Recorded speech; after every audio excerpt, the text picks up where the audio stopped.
in the general's quarters, correct, Stephanie? That is correct, yes. So you have a story to tell us about hauntings or ghosts that go on up here. People report some really paranormal Absolutely, stuff. yes, definitely. Okay. So this room in particular is one of our most haunted rooms. We've had guests that have stayed here in the middle of the night.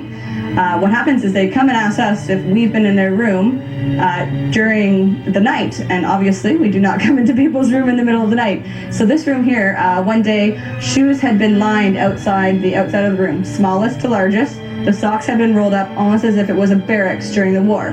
Keep in mind, the Angel Inn specifically was also burned down during the War of 1812. So a lot of hauntings and things happen in here. Also, if I take you around the corner here to the bathroom, some interesting stuff has also happened in there as well. Again, guests thinking that we are, playing tricks on them. However, it's not us. It's our resident ghost, Captain Swayze. So. Seems like every room, every kind has some sort of story, including bathrooms. And even a bathroom at the Angel Inn, another little one downstairs, has its own unique story, Stephanie. So do you care to tell us about this one? Definitely. Again, guests always think we're playing tricks on them. However, we are not playing tricks on them. I had some guests call me up into their room.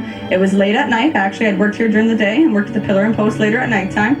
And they brought me into the bathroom. And what happens with our ghosts is they say, American flag, stir the ghost up. So what had happened is I came into the bathroom, I felt some sort of crunching on the ground, and I looked up and thought, why is there a hole in the ceiling? And then right below where this hole was a man's jacket with a giant American crest on the sleeve. And I thought, okay, now I'm officially scared. I gotta get out of this bathroom. So, as you can see, even us get a little scared. The office up here as well. We noticed that the ghost doesn't like complaining about, staff complaining. So our sous chef had been complaining about his back bothering him, and we all saw a first aid kit come flying across the room and hit him in his back. I was complaining about going up to the office for the dozenth time for the day, and somebody was actually physically pushing on the opposite side of the door, and I thought maybe something had fallen on the other side of the door. But there was nothing on the other side of the door, but somebody was pushing on it. So, as you can see, weird stuff definitely happens around here. Okay, our next leg of the bed and breakfast tour in the Angel Inn takes us to the Colonel's Suite, which kind of is a really interesting place because it actually has a fertility bed. And those watching might wonder what the heck a fertility bed and what it has to do with ghosts. So Stephanie will tell us.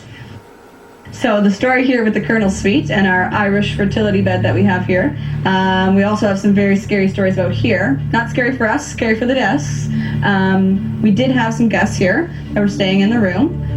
Everything in the bathrooms, the water on the shower, the toilet, and the sink were running on 2 separate occasions. So what had happened is after the second time, they left us a lovely note downstairs saying that they very much enjoyed the pub, very much enjoyed the room. However, the ghost had scared them enough to leave in the middle of the night. And again, there's our resident ghost, Captain Swayze, up to his old tricks again, playing with the guests. So thanks, for coming through the Colonel's Suite, and I can always show you to another room.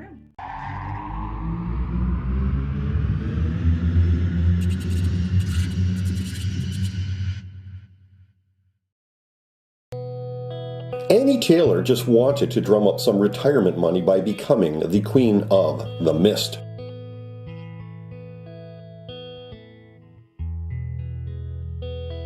You see, her motives were purely driven by financial gain, but unfortunately, she never did become rich in going over the falls.